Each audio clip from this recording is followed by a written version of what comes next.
Pipeline politics. That is the topic of tonight's Byline.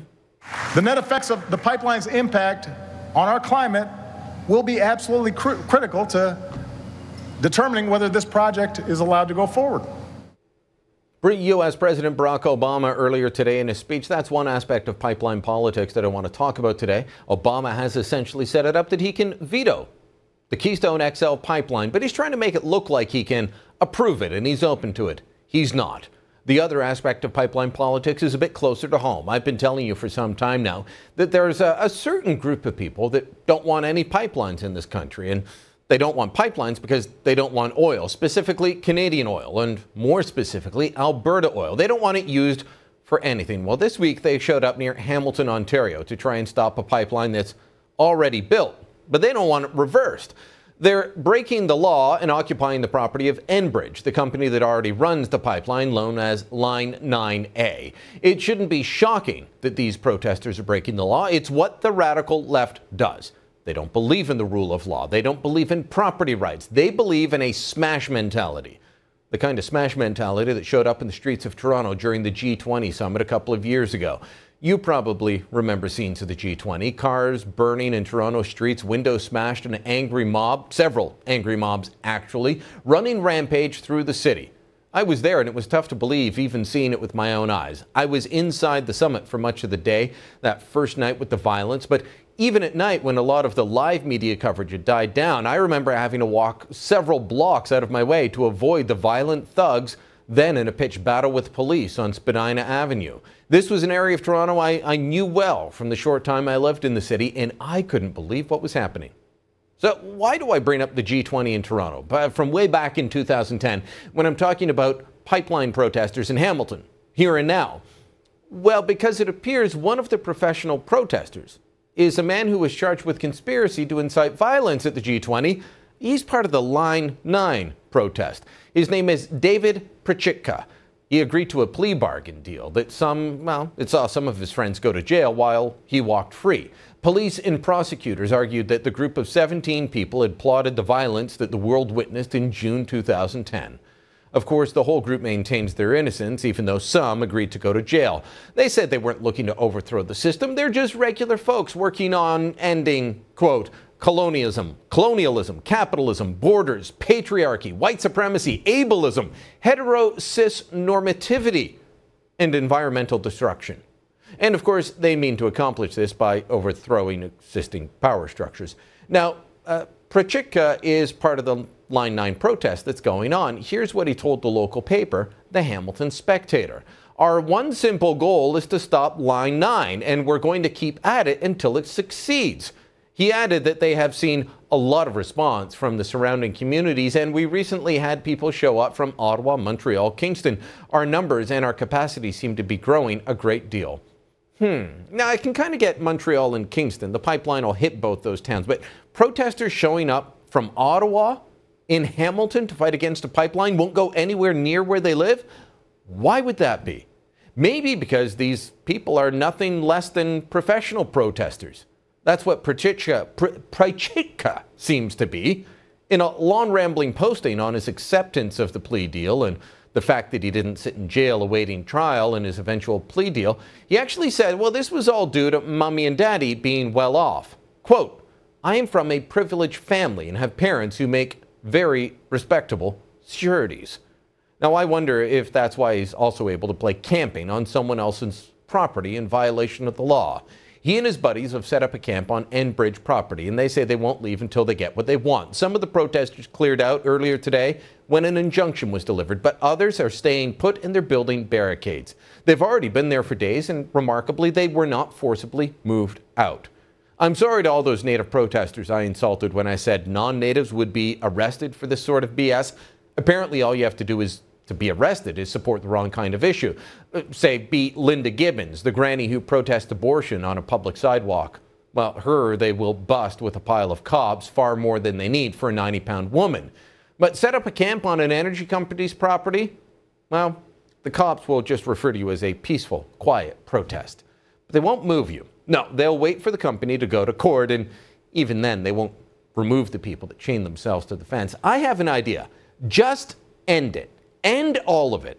I've been talking for 2 weeks about how new regulations will let bureaucrats raid your businesses without a warrant. That's apparently fine. But to remove lefty louts who are trespassing on private property, you need a court order, you need an injunction, which the cops will then promptly ignore. Professional protesters like Prachitka are, well, they know this. They know the system, and they will use it to shut down this pipeline if they can. Because remember, for folks like this, the wealthy protester class, they don't care about you and your family or whether you have a job. They just hate oil, and they'll do whatever they can to stop any pipeline in this country. And that's the byline. I think we're just like all in solidarity with the people. You know, we're respectful. We're all trying to stop the same thing, and you know, this is seeing the expansion of the tar sands, which is one of the greatest destructive projects on the planet and Canada's greatest source to greenhouse gases and climate change. That's one of the clips that our Sun News cameras managed to get at the Line 9 protest yesterday before they all left.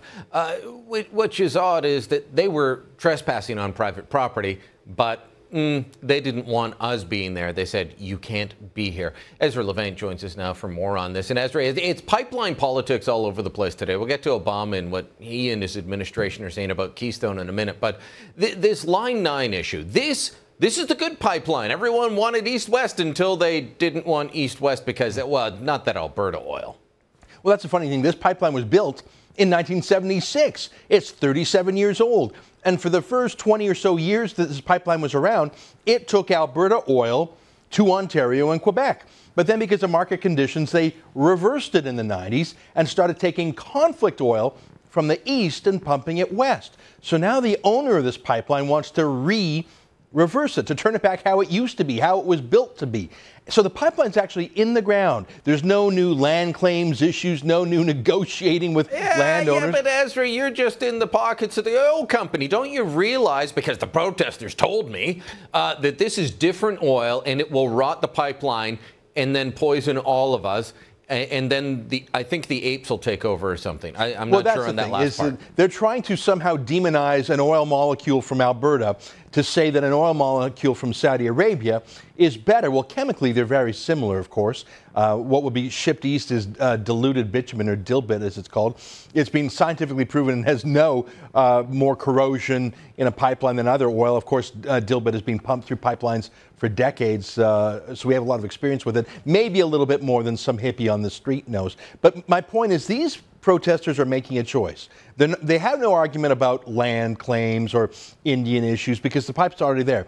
They are saying that they prefer conflict oil from OPEC to ethical oil from Canada. They prefer buying oil from foreigners than from their Canadian brothers in Alberta. And we're showing this is them trying to block our cameras from viewing them trespassing on other people's lands. It's just ridiculous. But I think they actually prefer no oil. I think they do believe that they can run our society based on good wishes and pixie dust, other than the tires for their bicycles made of oil, the inner tubes for their bicycles made of oil, the oil that, you know, helps lubricate the bicycle, their iPhones, their iPads, all the things that do require oil either for its construction or its transportation, its shipment. They don't want any oil except for all that oil. Well, no one jets around more than professional environmentalists. I mean, not just by jet plane and by car. Greenpeace has ships fueled by heavy bunker fuel. I mean, it's a very fossil fuel intensive thing. I mean, maybe one day, Brian, we will invent some fantasy fuel of the future, like dilithium crystals or something, and we'll all switch to that. But until that happy day comes, we're using oil. So the real question is not, do you want oil versus pixie dust? Because that's not a real world question. A real world question is, do you want oil from Canada or oil from OPEC? And these protesters are making their choice very clear. They like the OPEC. They like foreign oil. So let's ask you quickly, and then we'll get to Obama. Let's ask you quickly about this whole issue that Enbridge had to go to court and get an injunction to force the Hamilton police to act. You know, I had friends who's, well, people that I knew, my neighbors who were Hamilton police officers when I was growing up. A friend's father was a Hamilton police officer. Those guys would not have liked what was going on there today. But like every other police force, it's become political. Protest abortion, they'll send 6 Toronto cops to pick up a single granny. you're Aboriginal or you're protesting a lefty issue, they're going to leave you alone.